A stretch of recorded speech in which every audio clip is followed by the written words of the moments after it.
Network. Welcome back once again to the Sports Center. Bob Lee sitting in for Greg Gumbel, who's on assignment. Chris Berman is with me, and we will take a look at the complete National Football League from Week 12 also as we get set for Sideline. Plenty of other sports stories, but let's check in. It was a tough vote. National League. Was a tough vote. Would have been tougher about if they had voted August 1st, August 15th. The last couple of months it wasn't as difficult, Bob. When Darryl Strawberry is drafted ahead of everybody else 3 years ago, you knew several things right away about his baseball career. First, he obviously had the talent to do great things on the ball field. Second, he was playing with a team that needed as much help as possible as soon as possible, the New York Mets. It doesn't hurt that the Mets play in the largest city in the country either. Third, he knew that Darryl Strawberry's name was a lock for a nickname. All that was left for Darryl to prove was that he could hit major league pitching. If there were any doubters, the answer came today when the Mets outfielder was tabbed the National League Rookie of the Year. George Grant has more.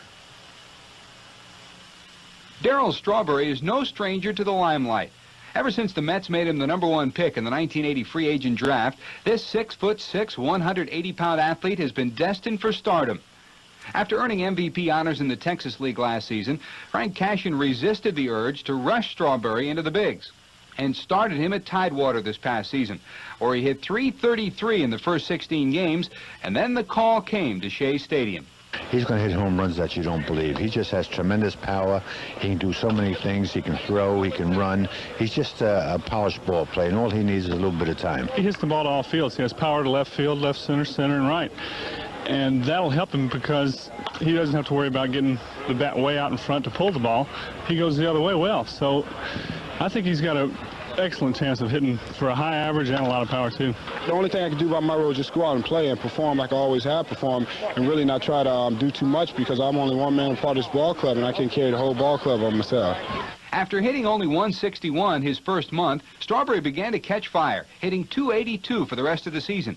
And he nailed down the Rookie of the Year title with a tremendous finish, hitting .376 in his last 24 games, with 5 home runs and 17 ribbies in that span. I know it takes a little time for a player to improve and make adjustments, and I know we're not going to win no pennant this year or anything, but we have to open up our bright spots for the future, and that's what's important to me, to go out and try to work hard on my skills and try to get my job done as best as possible. I kept hearing people say, boy, this kid is great, you know.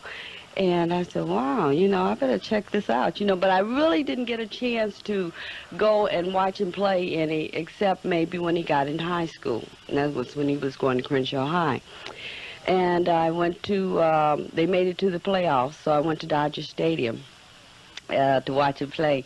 And he hit a home run. And I thought I was going to fall out of the seat.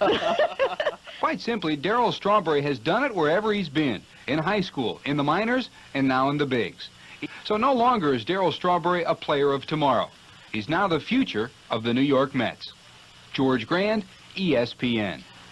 Okay, George, thank you very much. Strawberry receiving 18 out of a possible 24 first-place votes. The other 6 go to Craig McMurtry, who was 12-3 midway through the season, and that's what Bob and I were talking about at the start of the show. If they had made the pick then, McMurtry would have been a winner because Strawberry was hitting below 200. But then he came on, McMurtry faded a little bit. Darryl Strawberry, the winner. Mel Hall, Gary Reedus, and Bill Doran round out